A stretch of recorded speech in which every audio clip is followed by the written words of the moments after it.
ये लोग भी मानते हैं, पाकिस्तान के भी ऑब्जर्वर्स ये एक्सेप्ट कर चुके हैं कि हाँ, भारत ने पाकिस्तान के अंदर घुस के मारा है। मगर उसने मुझे आके कहा कि सर वो बंकर में चले। हुकूमत was in a state of panic। बिल्कुल। पाकिस्तान के प्रेसिडेंट ने कहा है कि जब भारत और पाकिस्तान की जंग हो रही थी तो मुझे मेरे मिलिट्री सेक्रेटरी ने कहा कि जनाब आप जो है वो बंकर में चले जाएं। सख्त तनाव सा माहौल था। आपको याद होगा जब उन्होंने ये कहा था कि पाकिस्तानी नौजवानों काम करो वरना मेरी गोली तो है ही। तो बेसिकली वो चीज़ जो है ना, वो हमारे लीडर भी यहाँ पे सोच रहे हैं कि पायन ये कल्ला नरेंद्र मोदी सारी गेम किए जा रहा है, तो हमें भी ये कुछ ना कुछ करना चाहिए इन केस अगर ये ऐसा ब्रांड ऑफ पॉलिटिक्स इंट्रोड्यूस कराते हैं पाकिस्तानी। ठीक है, ये चीज हुई। वो कहते हैं हमने आपका नूरखान एयरबेस जो है वो जमीन बोस कर दिया। कि भारत की डिप्लोमेसी के बारे में बात करें, मैंने अगले दिन बल्कि कहा कि मैंने उसका कंपैरिजन तो नहीं बनता, अफसोस तो होता है, मेरे जैसा बंदा देखता है कि यार देखो भारत अपनी डिप्लोमेसी के इतने पीक पे जा रहा है, हम कहाँ हैं। हालांकि कंपैरिजन तो नहीं करना चाहिए, बनता ही नहीं, कंपैरिजन बनता ही नहीं। आज भी मैं एक जगह बैठा था दोपहर को एक मीटिंग में, तो किसी ने कहा यार, मैंने कहा यार पाकिस्तान से कंपैरिजन बनता नहीं है, हमारा कंट्री जो है वो कर्जों पे है, इमदादों पे है, लूट मार है। आप रिसेंटली इत्तेफाक हुआ है कि 22,000 ब्यूरोक्रेट डुअल सिटीजन है। भारत के अंदर ये चीजें नहीं है। भारत के पिछले 5 वजीर आजम कहां थे? भारत के अंदर होंगे। पिछले 5 चीफ जस्टिस कहां होंगे? भारत के अंदर होंगे। मिलिट्री चीफ पिछले 5, वो सारे भारत के अंदर होंगे। हमारे सिटिंग जो है वो पाकिस्तान के अंदर नहीं है।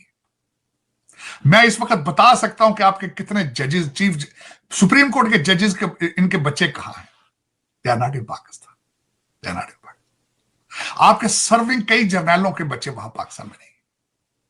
तो आप किन लोगों की बातें करती हैं? हम उनके साथ कंपेयर, मेरे जैसे बंदे गलत है। मैंने आज किसी को कहा टीवी चैनल पे, मैंने कहा यार 3 करोड़ बच्चा स्कूल नहीं जा रहा, उनमें से 1 करोड़ डंकियां लगा के अमेरिका आएगा। मेरे जैसे नादान उनमें से विवेक रामास्वामी को ढूंढते, मेरे जैसे नादान उन डंकियों वालों के अंदर से काश पटेल ढूंढते। कंपैरिजन गलत है। मैं गलती एक्सेप्ट करता हूं, मुझे नहीं ढूंढना चाहिए उसमें से। वो तो हाई स्कूल भी नहीं करके आते, उन्होंने क्या करना है? अब मुझे ये बताए, पाकिस्तान यहां अमेरिका के अंदर आके हर शहर में नून लीग नहीं कह सकते, मुस्लिम लीग नून लीग कहते हैं, पीपल पार्टी कहते हैं, पीएस पार्टी भी नहीं कह सकते। पीटीआई के 6 ग्रुप हैं, 10 तो गिरबान है, बदतमीजी का तूफान है, सारा दिन उर्दू में ट्वीट करते हैं, उर्दू में टिकटॉक करते हैं। देख ले 3-4 यूट्यूबर हैं, उनको रिप्रेजेंट कर रहे हैं और उनका कारोबार है डॉलरों में। यूट्यूब तो बिजनेस है। कल यहां पे 2 यूट्यूबर हैं, उन्होंने कैपिटल हिल पे जाकर जो बदनामी का बायस पाकिस्तान का वो बने, आप सोच नहीं सकते। पहले ही आपका पासपोर्ट का नंबर जो है नीचे से 5वें नंबर पर है। कल उन्होंने सारी डर्टी लॉन्ड्री धोई यहां पे, वो भी डेमोक्रेट कांग्रेसमैनों के सामने। उषा के पीछे भी स्ट्रेंथ उसकी एजुकेशन, उससे पीछे चले सुंदर पिचाई देखें, उसके पीछे विवेक रामास्वामी देखें। विवेक रामास्वामी बायोमेडिसिन पढ़ के आया, तो लॉ स्कूल में जब गया उस वक्त भी उसके पास 1 मिलियन से ज्यादा थी, अभी अंडर ग्रेड था। जब लॉ स्कूल ग्रेजुएट किया, his net worth was $11 million. उसका वालिद यहां पीएचडी करने आया था, डंकी लगा कर नहीं आया था। उसके बाद मैंने देखा विवेक रामास्वामी, काश पटेल को देखा, ब्रुकलिन के उसके मां बाप आए यहां पे ब्रुकलिन से। फिर उसके बाद आप देखें यहां पे हरमीत ढिल्लों को देखें, डॉक्टर जयशंकर फॉरेन ऑफिस को ज्वाइन किया 1977 में, 48 ईयर्स अपनी जेब में डाल के फिर रहे, डिप्लोमेसी का एक्सपीरियंस।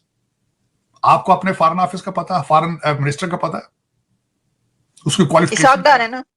पर सर पता नहीं 77 years of experience of diplomacy. दूसरी तरफ हमारे फॉरेन मिनिस्टर की क्वालिफिकेशन है कि वो वजीर आजम के समधी, उनके पास ये। कंपैरिजन आप खुद कर लें कि आप तरक्की करेंगे, करनी चाहिए, क्यों करेंगे आप, ये क्वेश्चन है। हाँ है, मैं ये भी चलें इसी पे कंपैरिजन कर लेते हैं। आपके बच्चों को, आपके बच्चे यहाँ पे सपूत है हमारे, वो लाउड स्पीकर लेकर एम्बेसी के बाहर खड़े होकर स्पीकर पे मोहसिन नकवी को गालियां निकाल रहे थे। मोहसिन नकवी साहब को एम्बेसी के सामने खड़े होकर बदतमीजी का तूफान उन्होंने खड़ा किया। ये तो वो थे ना जो कोई डंकियों से आए हुए थे या जिस तरह किस तरह। दूसरे जो इंग्लिश बोल लेने की सलाहियत रखते थे यूट्यूबर, उन्होंने कल रशीदा तालब और दूसरे, वो भी डेमोक्रेट हैं, 4 डेमोक्रेट कांग्रेसमैनों को बिठा के पाकिस्तान के खिलाफ जो वो कर सकते थे बातें उन्होंने की, ह्यूमन राइट्स की। ह्यूमन राइट्स, हमारा जो वजीर आजम जेल में है, ह्यूमन राइट्स। अब मैं जरा बताना चाहूंगा उनके ह्यूमन राइट्स उसके दौर के क्या थे, मुर्शद पाक का अपना ह्यूमन दौर क्या था। 4 वजीर आजम जेल में थे इमरान खान के पीरियड में। वो 4 कौन थे? नवाज शरीफ जेल में थे, खाकान अब्बासी जेल में थे, राजा परवेज अशरफ जेल में थे, यूसुफ गिलानी जेल में थे, एक सदर आसफ जरदारी जेल में थे, एक सूबे का चीफ मिनिस्टर शहबाज शरीफ जेल में थे, नवाज शरीफ की बच्ची जेल में थी, हनीफ अब्बासी जेल में था, राना निसार जेल में था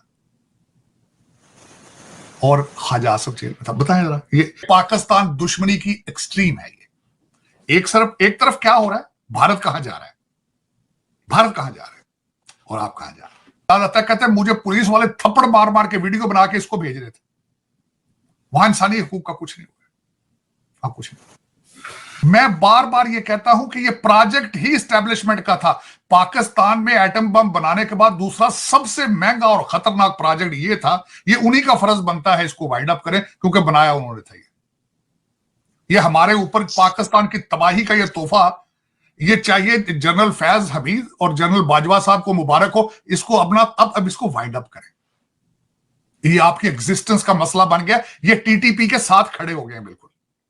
टीटीपी दुश्मन है ना आपकी, हमले कर रही है, लेकिन दोनों के ऑब्जेक्टिव जो है सेम है, दोनों का मंशूर सेम है, दोनों की मंजिल एक है। तो चले, हमें कहने के लिए कह देते हैं दुनिया की जी चौथी, पांचवी, दूसरी, तीसरी सबसे बड़ी आर्मी है आईएसआई फलान। तो यार इनका क्या करोगे, इसका भी तो कुछ करो। जब ऑपरेशन सिंदूर स्टार्ट हुआ और जब ऑपरेशन सिंदूर का अंत हुआ, इस बीच में भारत ने पाकिस्तान का अनप्रेसिडेंटेड किस्म का नुकसान किया और पाकिस्तान एक सिटिंग डक की तरह सारा नुकसान झेलता रहा। पाकिस्तान भारत को कोई भी नुकसान नहीं पहुंचा पाया और इससे ये बात पता चल गई कि भारत और पाकिस्तान के बीच में जो शक्ति का गैप है वो बहुत ही बड़ा है। लेकिन पाकिस्तान के पास एक हथियार था जो भारत से कहीं ना कहीं थोड़ा ज़्यादा इफ़ेक्टिव साबित हुआ और वो था प्रोपेगेंडा और 5th जनरेशन वॉरफेयर का।